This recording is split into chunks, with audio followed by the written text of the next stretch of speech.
Bonjour, bonsoir, dépendant de quand et où tu m'écoutes. J'aimerais partager cette vidéo avec toi. C'est un jour très spécial dans ma vie. Aujourd'hui, c'est le 3 avril 2020. Il y a de cela exactement 25 ans. Le plus grand événement, l'événement le plus important de ma vie se déroulait. Je te laisse 5 secondes pour deviner ce que c'était. Peut-être que tu vas te dire, peut-être qu'il a rencontré la femme de son rêve. Peut-être que tu vas te dire, peut-être qu'il a décroché le contrat de travail de son rêve ou un contrat d'affaires de son rêve. Peut-être que tu vas te dire, peut-être qu'il a gagné à la loterie. Rien de tout cela. Le plus important événement de ma vie, quoique j'avoue que l'argent, une bonne femme, une relation épanouie, sont des choses importantes, mais le plus grand événement de ma vie qui s'est déroulé le 3 avril 1995, c'est que j'ai rencontré Jésus-Christ de Nazareth et il a sauvé ma vie, il a changé ma vie complètement. J'aimerais t'amener dans cette histoire et je vais commencer par te dire comment ma vie était avant, la face de ma vie avant cette rencontre. Et puis je vais te dire comment la rencontre s'est déroulée, dans quelles circonstances, comment le changement a eu lieu. Et puis je vais te dire, dans un troisième temps, qu'est-ce que ce changement, cette rencontre a eu comme répercussion sur ma vie jusqu'au jour d'aujourd'hui. Alors je vais commencer très tôt dans ma vie. Je dois dire que je suis reconnaissant envers Dieu pour la famille qui m'a donné, une famille merveilleuse que j'aime de tout mon cœur. Je l'ai béni si vous m'écoutez. Donc, je nais dans une famille tout à fait normale. Mes parents, ma mère surtout, étaient catholiques. Et elle nous a enseigné à vraiment croire en Dieu. Donc, très tôt, on nous amène à l'église. J'ai été baptisé en tant que bébé à l'église catholique. Et puis, j'intègre une école primaire catholique à l'âge de 5 ans. Et c'est là que commence mes premiers contacts avec Dieu, avec Jésus. Parce qu'on avait les cours de religion presque chaque jour à l'école. J'aimais les cours de religion, j'étais vraiment intéressé, ça m'inspirait beaucoup. J'aimais les histoires autour de Jésus dans le Nouveau Testament. Et en plus, dans mon école, la fréquentation de la messe de dimanche était obligatoire. Tous les vendredis, on interrompait les cours un peu plus tôt, on allait à l'église, parce que l'école était dans l'enceinte de l'église. On allait à l'église, répéter les chants qu'on chanterait dimanche. Et la présence était obligatoire. Si quelqu'un ne venait pas, on le punissait alors sévèrement devant toute l'école. Mais moi, j'y allais volontairement. Ça me faisait vraiment plaisir en tant qu'enfant. Donc déjà à l'école primaire, je célèbre la première communion, je crois au CE1, CE2. Et puis, un an plus tard, CE2, CM1, je ne sais plus quoi, je fais la confirmation, donc j'étais vraiment zélé. Je connaissais la catéchèse et tout ça, et j'allais vraiment avec plaisir à l'église. Et puis, au quotidien, je m'efforçais vraiment à mener une vie pieuse. J'étais un garçon tranquille, qui ne dérangeait pas, ni à l'école, ni à la maison. J'essayais vraiment d'être correct. Mais au fur et à mesure que les années passaient et que je grandissais, je me suis rendu compte que j'avais l'impression qu'il manquait quelque chose. J'avais un sentiment de vide au fond de moi. Et je ne savais pas ce que c'était. Et puis ça me gênait tellement, parce que je me disais, je vais à l'église, je crois en Dieu, mais qu'est-ce que c'est que ce vide? Ça faisait que je n'avais pas de paix dans mon cœur. J'étais un garçon assez mélancolique, très pensif. Et puis en plus, je me sentais injuste. J'avais au fond de moi des pensées. Je savais que ça ne plaisait pas à Dieu. Je ne voulais pas penser ces pensées, mais je n'arrivais pas à ne pas les penser. Donc j'avais par exemple des pensées impures par rapport aux filles, ou alors des pensées de colère envers mes prochains, des pensées de haine, mais parfois envers mes prochains. Donc je pouvais être très dur envers les gens. Je ne voulais pas ça, mais je ne savais pas comment ne pas le faire. Je me sentais comme captif, comme esclave. Et ça me rendait tellement malheureux. Donc, j'ai essayé par plusieurs choses, j'ai essayé plusieurs choses pour changer, pour remplir ce vide en moi, mais ça ne changeait pas. L'Église n'a pas aidé, la religion n'a pas aidé. On demandait de prier avec le chapelet et de faire tout ce qu'on faisait. Je l'ai fait, mais le vide n'était pas là, la paix n'était pas là, et puis mon cœur n'était pas transformé. Donc, quelque part, après l'adolescence, je commence à m'intéresser à l'ésotérisme. J'avais un voisin dont la famille était dans la Rose-Croix. Il me prête un bouquin qui n'était pas pour les initiés. Je commence à lire, ça m'intéressait beaucoup. J'étais curieux, j'étais à la recherche de ce quelque chose qui manque là, que je n'arrivais pas à définir. Donc je lis, Dieu merci, je n'ai pas pratiqué l'occultisme. Bon, mais j'essayais quand même de mettre quelques petits trucs en pratique qu'il y avait dans ce livre-là. J'étais aussi très intéressé par l'horoscope, parce que ça m'aidait à avoir un peu d'assurance par rapport au lendemain ou bien au quotidien. Donc, je sais plusieurs choses. J'ai essayé, encore une fois, la religion. Je me rencontrais pendant les vacances tous les dimanches avec un groupe de témoins de Jéhovah. Ils me parlaient, beaucoup de choses qu'ils disaient étaient raisonnables, mais quelque chose au fond de moi me disait non, ce n'est pas ça. Je ne pouvais pas expliquer. Plus tard, je commence les études à l'université, quelque part dans l'ouest du Cameroun, l'université de Tchang. Et puis je tombe sur un livre sur le bouddhisme. Je me dis, ok, peut-être que c'est ça la réponse. Je lis, on parle de beaucoup de choses qui semblent raisonnables, mais au fond de moi, il n'y a pas de résonance. Quelque chose me dit instinctivement, je sens que ce n'est pas vraiment ça. Et puis je suis malheureux. Alors à un moment donné, j'arrête d'aller à l'église, je prends la résolution, je ne vais plus à l'église parce que ça n'a aucun sens, ça ne sert à rien. Je vais à l'église, vraiment ne comprenez pas mal, je ne veux pas critiquer l'église catholique ou quelque église que ce soit, je décris simplement mon expérience personnelle. Donc j'allais à l'église, tout était extérieur. On faisait des rituels, on se lève, on s'assoit, on fait les signes, le prêtre parle, mais ça n'entre pas dans mon cœur. J'avais l'impression, c'est une perte de temps. Je vais là-bas, mais je ne trouve pas la réponse à mes questions, à mes besoins. Alors je dis, mieux vaut rester à la maison et utiliser son temps autrement. Donc voilà comment j'arrête d'aller à l'église, mais je n'arrête pas de croire qu'il y a un Dieu et de désirer de le connaître. Donc, un soir, c'était le 3 avril, je suis au campus, j'habitais au campus à la cité universitaire. Voilà 2 étudiantes qui passent par là, et puis je les regarde, elles sont apparemment amies, mais elles se mettent à rire. Elles rient, elles sont heureuses, elles sont joyeuses. Et pour moi, c'était bizarre, parce que moi, j'étais quelqu'un de pensif, de mélancolique, je ne connaissais pas cette espèce de joie authentique là. Puis je leur demande, mais pourquoi vous riez? Vous venez de voir un film comique? Elles rient encore de plus belle. Je dis, mais c'est curieux ça, c'est curieux. Et je voulais les connaître. Alors on prend un rendez-vous dans leur chambre, je leur rends visite le même soir, et puis on commence à parler de tout et de rien. Et puis, je ne sais pas moi dans quel contexte, mais je dis, mais vous savez, nous sommes tous des enfants de Dieu. Elle me dit, arrête, non, nous ne sommes pas tous des enfants de Dieu, nous sommes tous des créatures de Dieu, mais on peut devenir enfants de Dieu. Alors on a commencé une discussion houleuse. Pour couper court, elles ont ouvert la Bible, elles ont lu Jean chapitre 1 et verset 12. Et le verset 12 dit, le verset 11 dit, et puis les versets qui précèdent, la lumière, parlant de Jésus-Christ, il est venu vers les siens, et les siens ne l'ont pas reconnu, les siens ne l'ont pas accepté, les siens l'ont rejeté. Le verset 12 dit alors, mais à ceux qui l'ont accepté, à ceux qui croient en son nom, qui ont cru en son nom, il leur a donné le pouvoir, voilà, le droit de devenir enfants de Dieu. Donc je lis ça de mes propres yeux, et le mot devenir me saute à l'œil.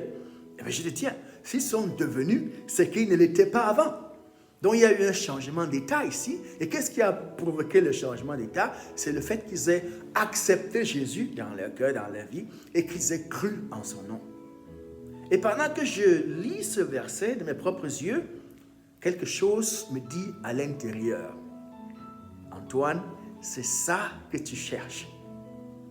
Et quelque chose me dit à l'intérieur, c'est ça qui te manque depuis des années. Et puis je me dis intérieurement également, tu sais quoi? Je vais essayer ça. Parce que j'en avais marre de vivre dans cet état. Extérieurement, tout allait bien. Hein? J'étais un garçon gentil, j'avais beaucoup d'amis. Mes études allaient bien, j'étais en santé. Je n'avais pas de problème financier. Je n'avais pas de problème naturel. Extérieurement, tout allait bien. Je m'habillais bien, mes besoins matériels étaient comblés, ma famille me soutenait. Mais intérieurement, c'était là mon problème. Je sentais ce vide-là. Je sentais, mon cœur n'était pas correct. Je voulais bien avoir un cœur correct, mais je n'y parvenais pas de mes propres efforts. Je me suis dit, j'en ai marre de vivre comme ça. Je veux le changement. Puis je me suis dit, je vais essayer ce truc avec Jésus, ce truc avec l'enfant de Dieu. J'ai demandé à ces deux dames, ces deux jeunes dames, mais comment est-ce qu'on fait? Que faire pour devenir enfant de Dieu? En passant, elles s'appelaient Sidonie, Fankou et Alice. J'espère que vous m'écoutez. Salut à vous et merci pour ce 3 avril, pour avoir pris votre temps pour me présenter l'Évangile de Jésus-Christ et pour vos prières après cette expérience, pour votre amitié. Que Dieu vous bénisse. Donc, je crois que Sidonie et Alice sont à Douala au Cameroun.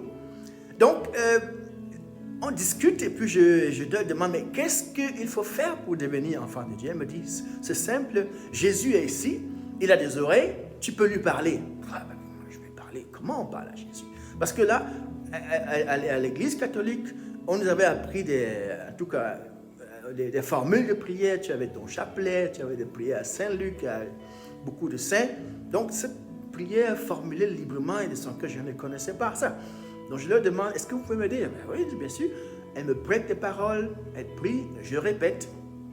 Et puis en substance, je disais, Seigneur, je reconnais que je suis un pécheur, je reconnais que je suis séparé de toi, je suis perdu sans toi, je reconnais que tu es mort à la croix pour moi, je crois que tu peux me sauver, je te demande pardon pour mes péchés. Je t'invite, je te reçois dans mon cœur, viens dans mon cœur, viens dans ma vie et prends ta place et sois le Seigneur de ma vie et fais de moi un enfant de Dieu. La prière a duré quelques secondes et c'était une prière simple avec mes propres paroles. Mais devine quoi? Cette simple prière, en quelques secondes, a changé ma vie, a révolutionné ma vie complètement. Après quelques secondes de prière, j'ouvre les yeux et je suis un être différent. Extérieurement, rien n'a changé, mais vous savez, l'homme, c'est son intérieur, c'est son cœur. Mais intérieurement, tout a basculé. Tout a basculé. Qu'est-ce que je ressentais? Tu connais ce sentiment, cette sensation quand tu as soif, tu prends un verre d'eau bien tapé ou ta boisson préférée et tu bois un coup. Ah, ta soif est étanchée.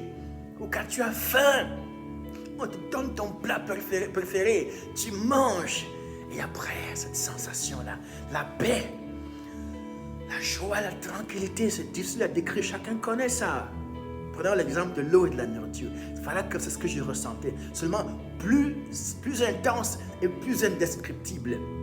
J'étais transformé à l'intérieur. Là où je n'avais pas la paix, j'avais l'impression qu'il y avait un fleuve de paix en moi. Là où je n'avais pas de joie, j'avais l'impression qu'il y avait un fleuve de joie, un ruisseau, un fleuve de joie en moi.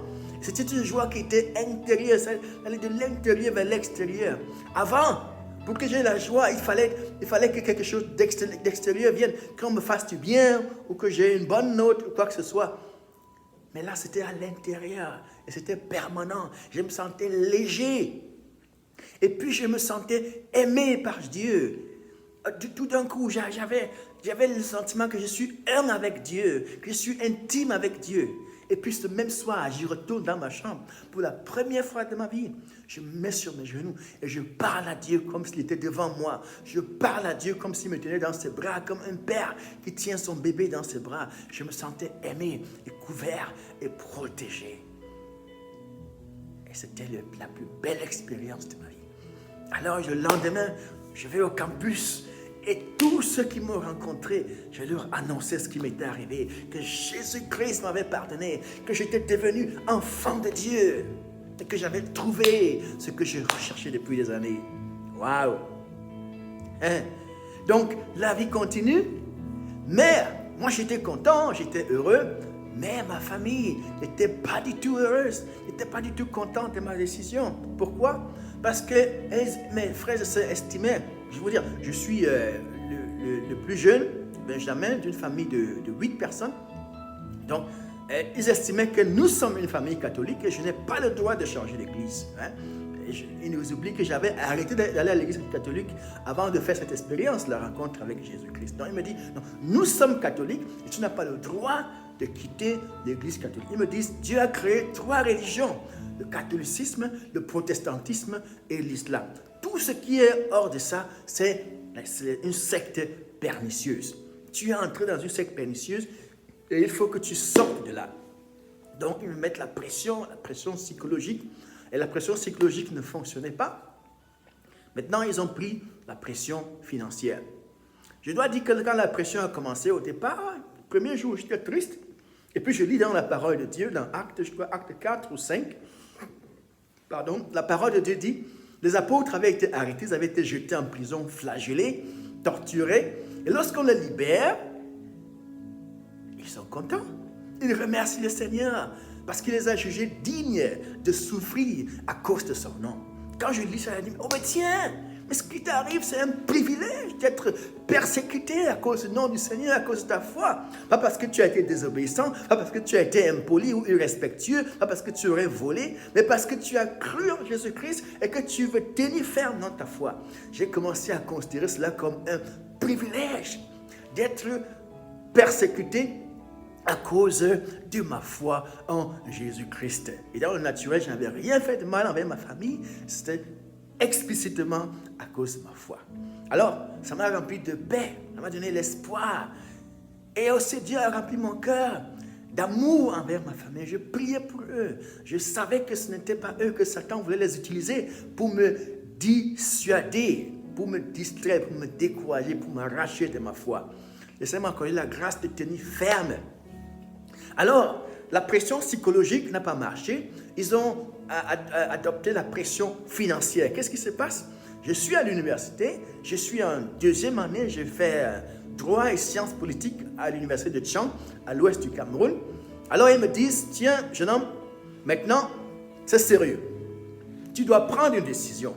Soit tu restes dans ta secte et Jésus va continuer à payer tes études, soit tu sors de là et si tu veux qu'on continue à payer tes études, tu dois te décider. Et ta décision, tu dois la faire par écrit et signer pour qu'on ait une preuve. Vous savez, dans un premier temps, ma réaction naturelle, j'ai dit, vous savez, parce que moi j'étais dans une autre ville. J'étais seul, sans ma famille. Je me suis dit, je vais signer. Et puis, arrivé là-bas, je vais servir Dieu en secret. Et le Seigneur m'a dit, mon ami, je ne suis pas mort pour toi en secret. Je suis mort pour toi en public. J'ai pris ta honte, tes péchés et ta honte sur moi en public. Pourquoi tu veux me servir en cachette? Alors, je suis retourné vers ma famille. J'ai fait marche arrière. J'ai dit, vous savez, je suis désolé, je retire mon engagement écrit. Je ne veux pas sortir de mon église. Parce que je leur ai dit, il ne s'agit pas de l'église. Je n'ai pas cru en une église. Il ne s'agit pas d'une religion contre une autre. Il s'agit de Jésus-Christ. Il s'agit de la vie éternelle, du salut de mon âme. Jésus n'a créé aucune religion. Il n'a pas de religion préférée. Tout ce qu'il veut, c'est que nous nous repentions et que nous croyons en lui et que nous ayons la vie éternelle et que nous ayons la communion fraternelle avec d'autres enfants de Dieu.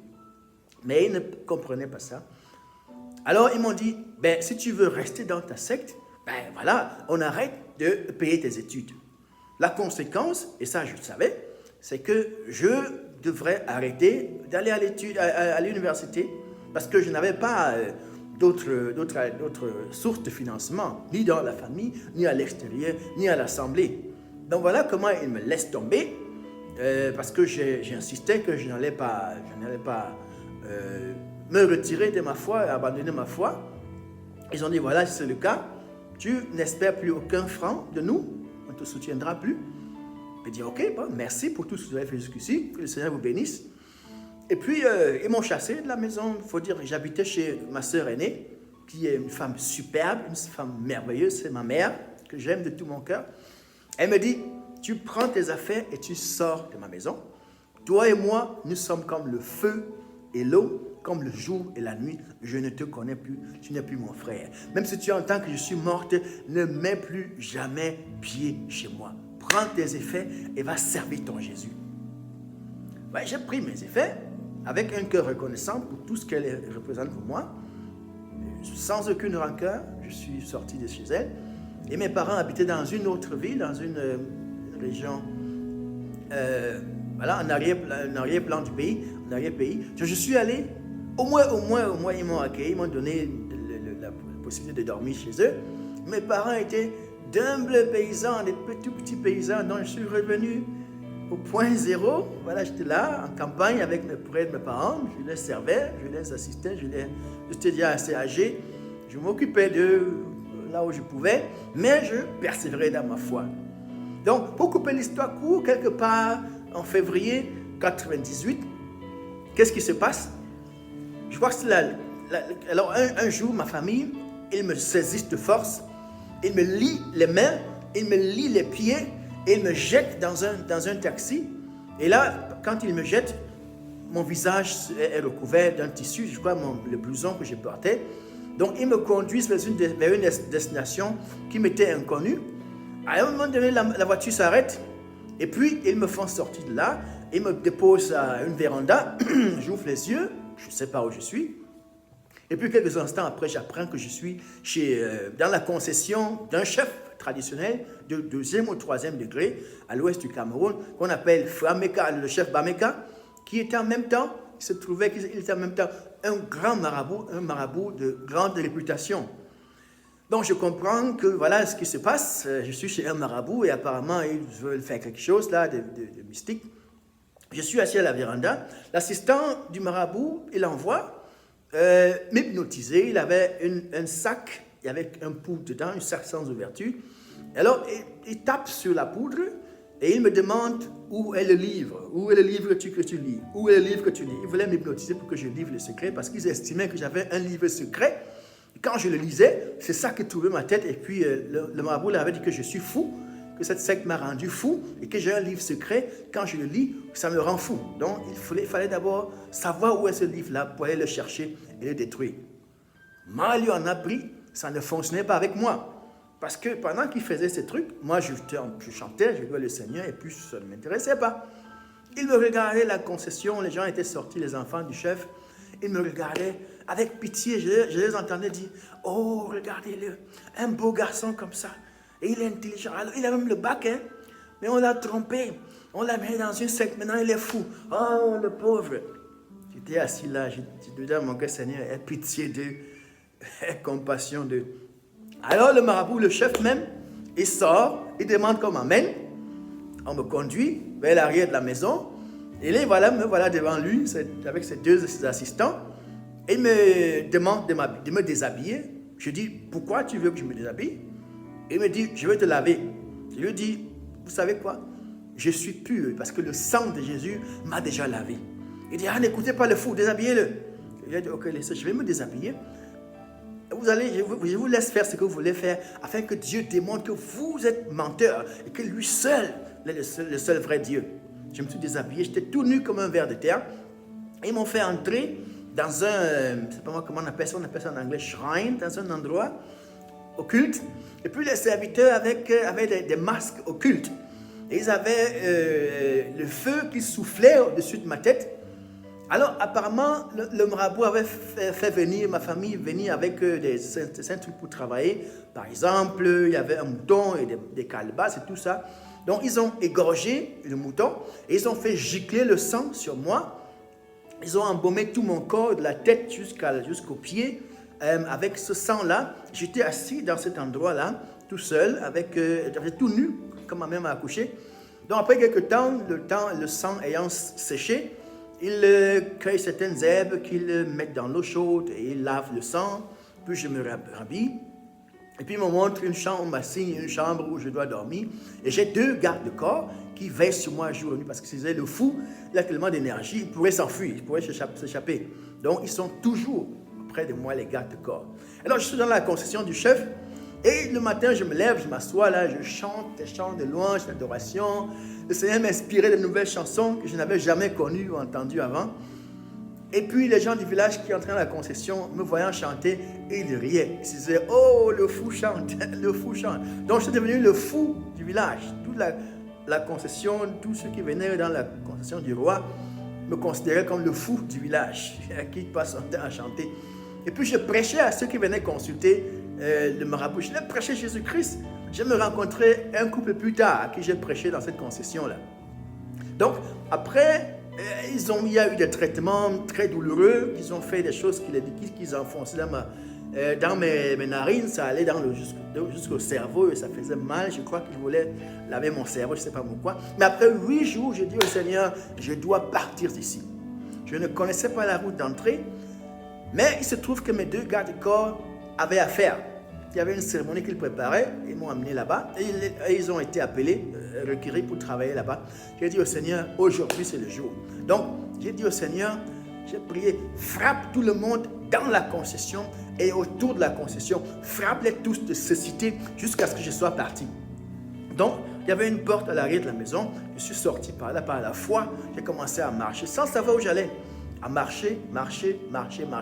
Et puis, tout d'un coup, je me retrouve à la route principale, la route bitumée. Et il se trouve qu'il y a une moto qui arrive, une motocyclette. Il me prend, il m'emmène. Et voilà comment je retourne chez mes parents. Le lendemain, ou 2 jours plus tard, il y a un culte à l'église. Je vais. C'était un culte de louange, d'adoration et de témoignage. Je raconte à l'assemblée où j'étais pendant les derniers jours. Donc, et puis, ils étaient tous épris de compassion. Ils ont prié pour moi. On a rendu grâce au Seigneur ensemble.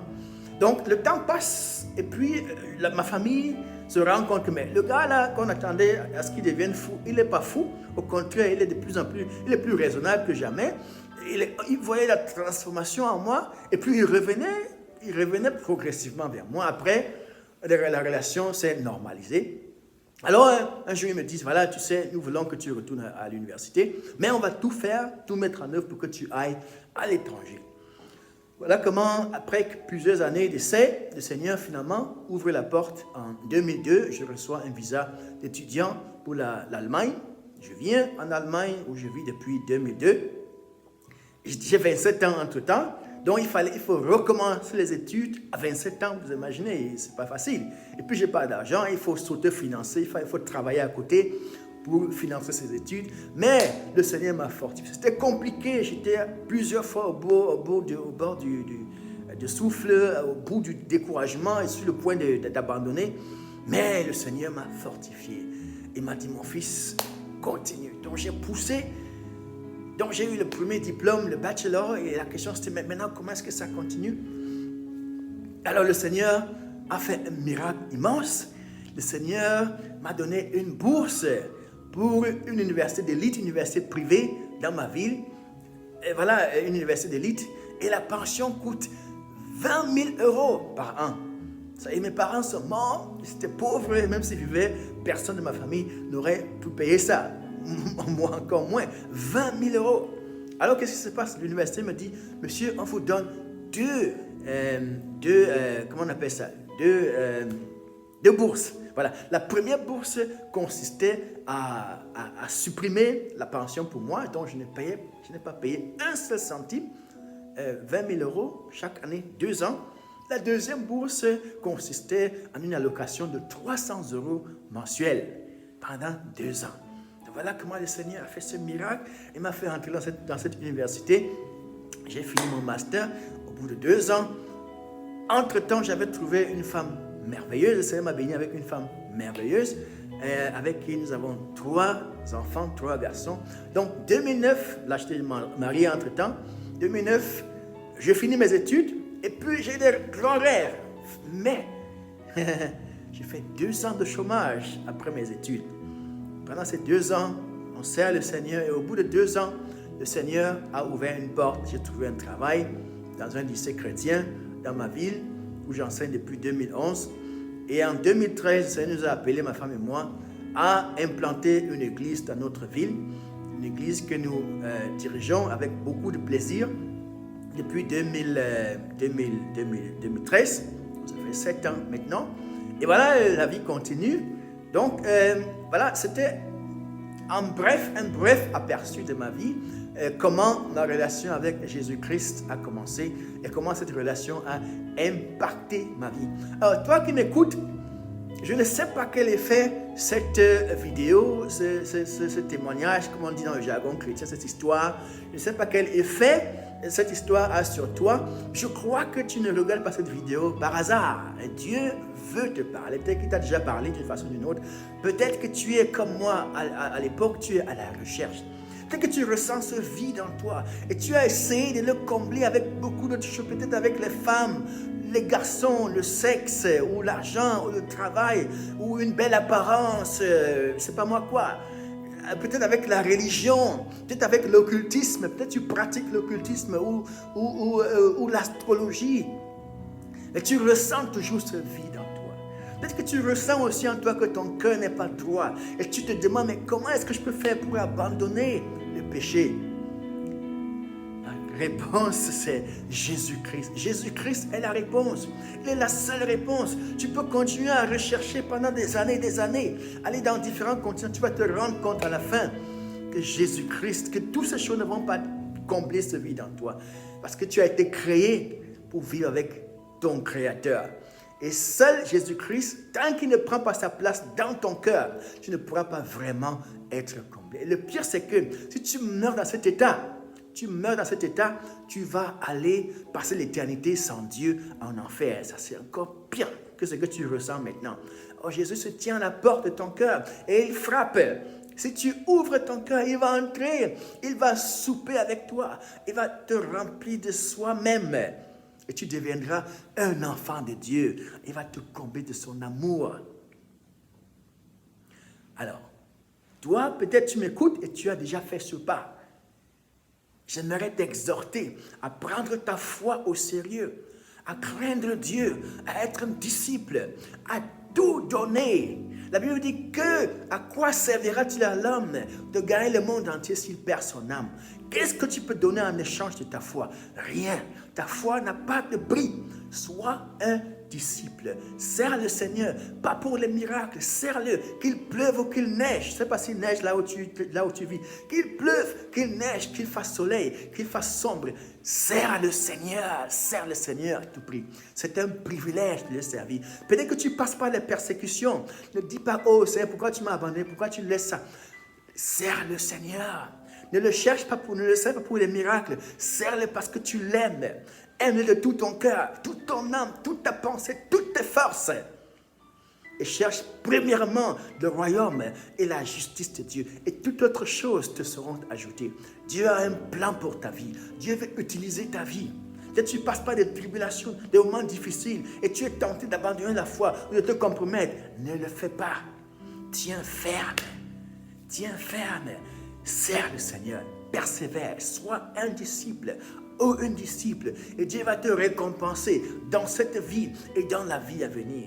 Il a dit, si quelqu'un me suit, il n'y a personne qui, ayant abandonné son père, sa mère, ses sœurs, son champ, et tu peux citer ce que tu veux, n'aura reçu 10 fois plus, peut-être même plus, dans cette vie et dans la vie à venir.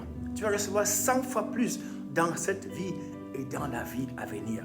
Le Seigneur Jésus t'aime, que tu ne le connaisses pas encore ou que tu le connaisses déjà, il t'aime et il veut le meilleur pour ta vie. Tiens bon, persévère jusqu'à la fin. Viens à Jésus-Christ et persévère jusqu'à la fin, quoi que cela te coûte. Il n'y a pas quelque chose de meilleur que cela et de supérieur à cela. Je te remercie de tout mon cœur de m'avoir donné ton attention pendant un peu plus d'une demi-heure. Que le Seigneur te bénisse et que ce message transforme ta vie. Pour clôturer, j'aimerais prier pour toi. Seigneur, je prie pour cette personne, cette précieuse âme qui m'écoute, Seigneur. Bénis sa vie, Seigneur. Si elle n'a pas encore ouvert son cœur pour toi, je prie que tu donnes la grâce, Seigneur, que son cœur s'ouvre maintenant, que tu illumines, Seigneur, son cœur. Je prie pour cette âme qui m'écoute, qui est déjà ton enfant, Seigneur. Fortifie les genoux tremblants, Seigneur. Fortifie, Seigneur. Fortifie, remplis de foi, remplis d'amour, Seigneur. Touche, bénis, Seigneur, et utilise leur vie abondamment. Au nom de Jésus, qu'ils persévèrent jusqu'à ce que tu reviennes. Au nom de Jésus, je prie. Amen. Voilà, merci. Que le Seigneur te bénisse. Si tu veux, tu peux écrire un mail. Mon adresse email est sous la vidéo, dans la description. Tu peux également laisser un commentaire. Que le Seigneur te bénisse. Merci pour ton attention.